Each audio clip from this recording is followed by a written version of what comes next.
Donald Trump اور مذہب یہ ایک ایسا موضوع ہے جس پر ہمیشہ گرما گرم بحث ہوتی ہے۔ ان پر اکثر یہ الزام لگتا ہے کہ وہ مختلف عقائد کا مذاق اڑاتے ہیں۔ تو سوال یہ ہے کہ کیا یہ صرف سیاسی بیان بازیاں ہیں یا ان الزامات میں کوئی گہری حقیقت بھی ہے؟ آئیے اس پورے معاملے کی تہہ تک پہنچتے ہیں اور دیکھتے ہیں کہ حقائق اصل میں کیا ہیں۔ تو پھر وہ لکیر ہے کہاں؟ مطلب کب ایک سیاسی لیڈر کا بیان صرف ایک تبصرہ نہیں رہتا بلکہ کسی کے عقیدے کی توہین بن جاتا ہے؟ یہی وہ بڑا سوال ہے جس کا جواب ہم ڈھونڈنے کی کوشش کریں گے، اور اس کے لیے ہم ڈونلڈ ٹرمپ کی صدارت کے دوران پیش آنے والے کچھ حقیقی واقعات کا جائزہ لیں گے۔ چلے شروع کرتے ہیں ہمارے پہلے حصے سے، عقیدہ اور صدارت۔ دیکھیں، سیاست اور مذہب کا تعلق ہمیشہ سے ہی کافی پیچیدہ رہا ہے۔ ہم خاص طور پر ٹرمپ کے ان ایکشنز پر نظر ڈالیں گے جن کی وجہ سے مختلف مذاہب کے ماننے والوں میں ایک تشویش کی لہر دوڑ گئی۔ بات صرف اتنی نہیں ہے کہ لوگوں کو برا لگا، کئی مذاہب کے بڑے بڑے لیڈرز اور ان کے ماننے والوں نے باقاعدہ طور پر ٹرمپ پر یہ الزام لگایا کہ انہوں نے اپنے الفاظ اور کاموں سے ان کے مقدس عقائد کو ٹھیس پہنچائی ہے۔ تو آئیے ان خاص واقعات کو ذرا قریب سے دیکھتے ہیں جنہوں نے اتنا شدید رد عمل پیدا کیا، اور یہ جاننے کی کوشش کرتے ہیں کہ ان الزامات کے پیچھے کیا ہے۔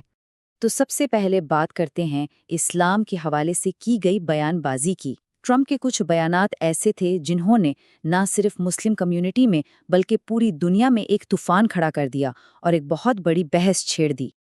یہ ٹائم لائن ہمیں ایک پوری کہانی بتاتی ہے۔ دیکھیں، 2011 میں صدر اوباما کے مذہب پر سوال اٹھایا گیا، پھر 2015 میں مسلمانوں کے امریکہ میں داخلے پر پابندی کی بات ہوئی، 2016 میں تو سیدھا سیدھا کہہ دیا کہ میرے خیال میں اسلام ہم سے نفرت کرتا ہے، اور یہ سلسلہ چلتا رہا یہاں تک کہ 2026 میں ایسٹر کے دن ایران کو دھمکی دیتے ہوئے الحمدللہ پوسٹ کیا گیا۔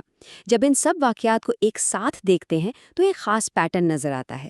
شاید سب سے زیادہ متنازع بیان یہی تھا، مسلمانوں پر مکمل پابندی۔ اس ایک تجویز نے دنیا بھر میں غصے کی لہر دوڑا دی تھی۔ CAIR جیسی بڑی تنظیموں نے اسے سیدھا سیدھا اسلاموفوبیا قرار دیا اور کہا کہ یہ مذہبی بنیادوں پر کھلم کھلا امتیازی سلوک ہے۔ پھر ایک اور موقع پر قومی یوم دعا کے دن ٹرمپ نے اسلامی عقائد کا مذاق اڑایا، خاص طور پر جنت کے تصور کا، اور تو اور انہوں نے جو تعداد بتائی وہ بھی غلط تھی۔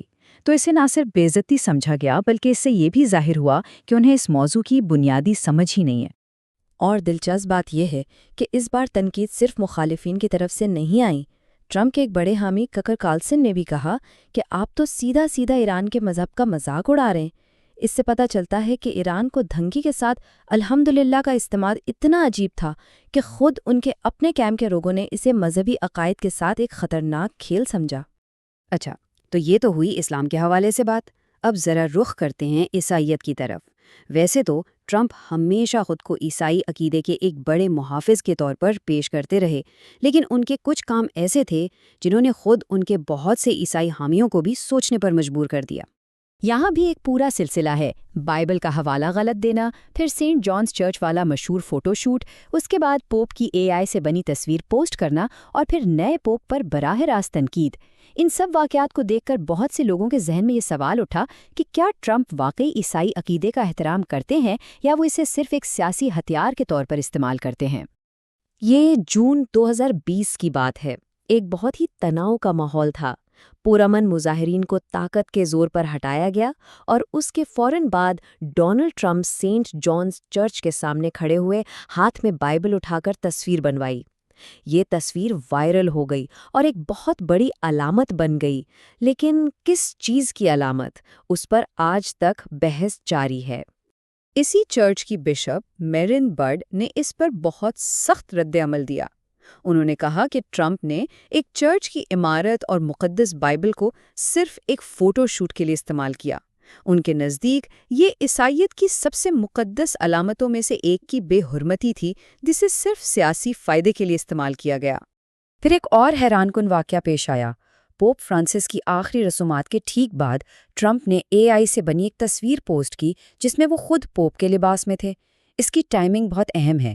ایک ایسے وقت میں جب پوری کیتھولک دنیا سوگ میں تھی، اس طرح کی تصویر کو انتہائی بے حسی اور ایک سنجیدہ لمحے کا مذاق اڑانے کے مترادف سمجھا گیا۔ اس پر بشپ تھامس پیپروکی کا رد عمل بہت واضح اور سخت تھا۔ انہوں نے کہا کہ یہ تصویر خدا، کیتھولک چرچ اور خود پاپائیت کا مذاق اڑاتی ہے۔ یہ ایک بہت بڑی بات تھی اور اس سے بہت سے کیتھولک ماننے والوں کے غصے کی ترجمانی ہوئی۔ اچھا، تو یہ تنازعات صرف اسلام اور عیسائیت تک ہی محدود نہیں رہے۔ نیٹو امریکنز یعنی امریکہ کے مقامی باشندوں کے بارے میں ٹرمپ کے تبصروں نے بھی بہت تنقید کو جنم دیا۔ بہت سے لوگوں نے ان کے الفاظ کو نہ صرف نسل پرستانہ بلکہ مقامی ثقافتوں کی توہین قرار دیا۔ خاص طور پر انہوں نے سینیٹر ایلزابتھ وارن کا مذاق اڑانے کے لیے بار بار پوکاہونٹس کا لفظ استعمال کیا۔ اب دیکھیں، نیٹو امریکن کمیونٹی کے لیے یہ صرف ایک نام نہیں ہے، یہ ایک نسلی پرستانہ طعنہ ہے۔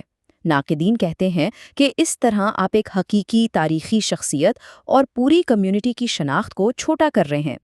اور معاملہ اس وقت اور بھی سنگین ہو گیا جب ٹرمپ نے یہ لفظ ناواہو کوڈ ٹاکرز کو اعزاز دینے کی تقریب میں استعمال کیا۔ یہ وہ لوگ ہیں جنہیں امریکہ میں ہیرو مانا جاتا ہے، اور اس سے بھی بڑھ کر یہ سب اینڈریو جیکسن کی تصویر کے سامنے ہو رہا تھا، وہی صدر جس نے انڈین ریموول ایکٹ پر دستخط کیے تھے۔ یعنی ایک ہی وقت میں کئی سطحوں پر اسے بے عزتی سمجھا گیا۔ لیکن شاید سب سے زیادہ چونکا دینے والا لمحہ وہ تھا جب ٹرمپ نے ایک ٹویٹ میں 1890 کے وونڈڈ نی قتل عام کا ذکر ایک مذاق کے طور پر کیا۔ نیٹو امریکنز کے لیے وونڈڈ نی ایک مقدس جگہ ہے جہاں ان کے سینکڑوں نہتے لوگوں کو مار دیا گیا تھا۔ اس سانے کو ایک سیاسی لطیفے کے طور پر استعمال کرنا بہت سے لوگوں کے لیے ناقابل تصور تھا۔ اس ٹویٹ پر جو رد عمل آیا وہ بہت تیز اور شدید تھا۔